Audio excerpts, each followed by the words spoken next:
te ao maohi tātou wharere nei te ie po iorana maruru me te eto tātou wharere ai roto i te ie ve apro api nā tātou te mai te mo tungprofofa au tā tātou whia. Hitu matahiti te whare tapear a te utuai ai topaini ei nā me tua te irawe ino i tā raua tamaititi tōru noa matahiti te ipapua whaere atoa te haawai tō raua tiar a metua. Waruru te tomite o te wharira a manihini no nā ta amotu e pē, ta ai atu i nā piti a huruma toru tomite vai nei porinetia, e ono tomite no te tuatapa i te motoroa mo tomite api te o atu i roto i te ie rurura. Wharaua no te teime matamua te whaari nei to tarawao i tāna whaite i te a rima i iritihia mai te ia tumahana te atu i te ahuruma pē no fepuare i mua nei, tumpro tape ahia mai te matahiti rima no te here.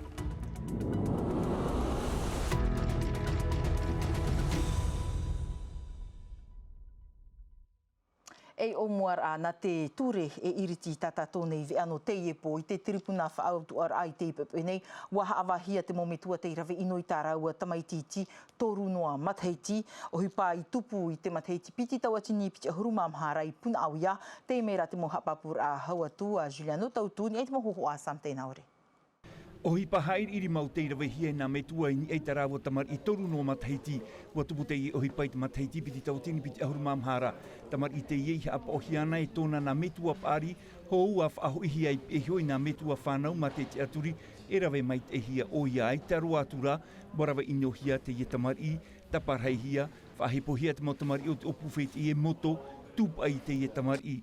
Hapai atua hia te maa, te aura ua whaarirorua hia te ie tamar i, mai te hoe ani marara te huru. Ce petit garçon, il a tellement été maltraité qu'il avait les deux bras fracturés et de multiples blessures sur le corps. I mua i te iha te mo rawe inor ai tupuin ai ana, rawe rei te mo peping ai tōna hohoa, tōna tino hoi, e ua whati tōna nari mai piti, e te uira, e meit ef ahora ni te orara au te itamari. Te mea papu, i mua i te iha te whiwhiw aruruhia e ana, e ita tōna huru e meit ef aho. On a arrêté son développement et donc son état ne pourrait pas s'améliorer. Nā te hoe me tua vahine i ite te whiwhi o te itamar i e te hoe wahi tape ar apre o. Et elle a observé de multiples blessures sur son visage. Wa ite ona e rawe rei pepin e te taatu ar au tōna tino, e te whiwhenuara oia. Ua whati atu ato nā narima, wani te evehini te metua vahine o te itamar i.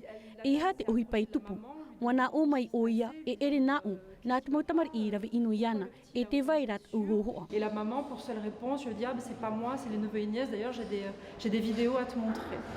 Te tāmau nuara te awara e te mea papu, in utania nā metua e tautoai, ati e nuatu e te utu e whauti hia e te mauha awa. Tarara, wani te auhature hitu mataiti wharetape ara, e ia iriti atoa hia tō raua te ara a metua. Trahe ai tai mai reira ai te pēahiahi nei wā ap e te awai te anir a te auhature hitu mataiti i te wharetape ara a te utuai e topaini e te ienau metua i wa whaere atoa hia tō raua te ara a metua no te ie tamari. Are arai te teipa piti mahana te awar au te tātai mawhera te hoe wahine rā tere marite. O he pai tupu i te awe te mā piti tawatini piti ahuru mā piti rai tarawao. Te papu ua whaautua hia na te ie tāta e wau matahiti te wharetape arai te awe fepuare piti tawatini piti ahuru mā pē. I te ipepe nei wāni te auhature ahuru mā piti matahiti hauatu ai te whare auri. I tōna reo wa upua i hoa te ie tātai mawhera i te ie wahine marite. I te ie poe horoa te moha awa i tā rātou whaotira a hopea. E te ie praupoto nā tātou i taha a muria e te maimira ahia te hoe tāta tautai nā raro i te moana ina po nei wa i te hia mai tōna nei tino poe i te ipai nei te horawa au mauti te manu tautau a te puwha aurar a ruji RCC ap e hia i te poti o te hoe mero no te amitera a reira a i te mo ati moana nā reira atoa te whea a tai ano taha a i tamo no ai te mo maimira ai te ipai nei ai tātou i poro i rafa ai tuito i tō te utua whare ati. Hara mai tātou I te pā o te whaari a manihini, waruru te mau tomi te nona ta amotu e pā, I roto I te ho e ho te rai te pat o au te rai te pepe nei, I te whenua nei piti ahuru mā toru tomi te I tapohia, hawa tui te reira, e ono tomi te api te o atu I roto I te rurur ai te mateiti, rau te mo tumu prau I tua tapapahia mai te tau hapipir a o reia, te hapa ariri a I te toru o a whaari a ratere, te me ratu mo hapapur a haua tua rar maha a Sheong e o Thomas Chabrol. Hau I te piti hanere tawatini ratere teita mai porine tiane no te matheti piti tawatini piti ahuru mapa I vai ni ai hanere hau watu ia whauhia te matheti mairi atu numera whahia haruhia mai te pu numerar a ESPF pu ohur a mait ei te wha no te matheti ia tat ei piti hia te ye mo numera ma te ara atu ara te wahi paru e tia ia a mait ei hia. Te mea I te hiara, a tei te moni o te moti te timanu rewa I te mea e whenua te o Porinetia. E muri mai te an a mai te mo ratere, o fau ahau te mo whaori heirer a ratere, I e te moana auri rei uta. Ua parawat o hia te moni o te mo hotera utua whare. Te maa a atoara, I te pēa o te tau a rima I, ai tatere rei a fau a mai te hia I rutu I te parau, no te whari a manihini. Inha, e fau ahau I te ie no te whenua. Te reirar I te mautu ai tano e whatiti ai wharu. Te tumu ia te i mo rave ohipa no te wharir a manhini I amu iei rutu I te i rurur a, ho e o taratu mo tutawar a, ia ame tehia te wharir a manhini na roto I te apuir a, I te mo haapipir a. O iho in mo pra formation. Ai te tra mo pra formation I o matou, no te mea nene matou formation nan ia te natirara. Te enera te natirara I o matou, te prohiara e tamuhi te web one web. Tēnei rā, aitan a tēnā parau, a me whipi ia mātou no tomato mo pra motu ma arewama. Whiwhir hei in hana ratu I te taua na tira rāra ia te ie mama e ohia atoa ia oref ahau ratu e te tino mai te heiti nei e ruruf ahau te ie mo tumi te anan hei no te tua tapapaf ahau te mo tauturu e te mora ea ia hamet e hiet parau no te wharir a manihini. Traho mā api poriti tātai mea to ono tātou e iriti mai tātou api ma itir a apora au I re piti tawatini piti ahuru maunu.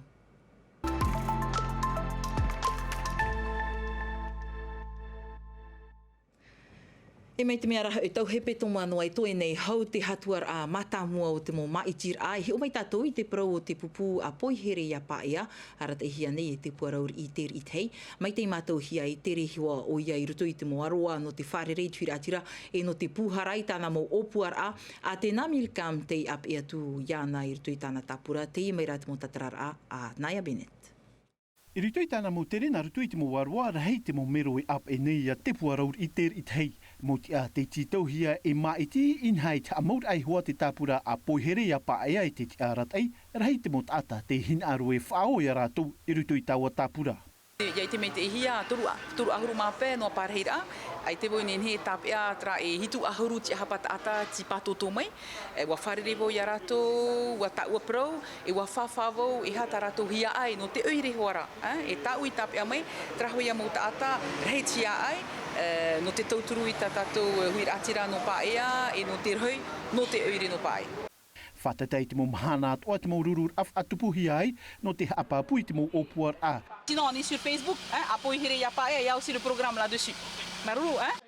Te papu nā rutu I te mo eitawir a pine te parau o te ho e tawa nā pirito na huir atira I te hiti mai. Te reira o te huir atira tā mātou e wharere nei ia te rin e mātou I rutu I te moaroa, te pronep I rātou e te hina aro nei rātou I te tāwana, te vai nei I rutu I te oire, e te riro e metua no te oire, tā rātou ia e ere nei I te mahana, te piti, te ani nei rātou e te ama arora ahoa ia o te pope. Te papu te ie te pitir au te teime o te puaraur I ter I tei a horowai e up o tāpura, mai tānai hapapu e tāpura mātaranoa no te mo pupu otonomi atoa. E roto pui te whea te ore i noa ai a te puaraur I te rit hei e tuun e tāna tapura mai ke song aiu mono tāwana mata mua no pa ea te atua te ie no te pupu ami te hira o te horona I roto I te ima I te rāpura o hire. Tōna ura ia e toru atura ia tapura autonomi I pa ea. Roto I te mōpuar a tāna I puharai tuira tira te tapapātu I tāna rurur a te veira te prau o te utar a te hamai te ir ai te operir apape te hamaur ai te hoi pūwha I nenir a I te whea tu e popo. Te whamata mua rā te hamaur ai te morawea whaaharuharur a I tō mahana, I ni ei te mopia upa a te oire, wharumai tātou tōna momana o te uihi ai a te Namirikam. Te veira ta mātou mō tāpura upa, ia tauturu eurohia te enun ai veinei hoi roto te whiwhi, te mō mahana ato. I ta mātou e nenhe e parautu e tupu te mō e o puarara hei, trara, e vei hoi a mātou te ono mataheti, ano te whaatupu hoa. I roto te e pupu tā mātou, te veira te mō mata apine. E tau e o awana I te mahana, no te mea tiori te wha, no whaatupura amai te e pupu, mata apino, e mata apine, no o e pae. Trahena te at o man oi opaniro I tata tone api mai tir a apora o iri.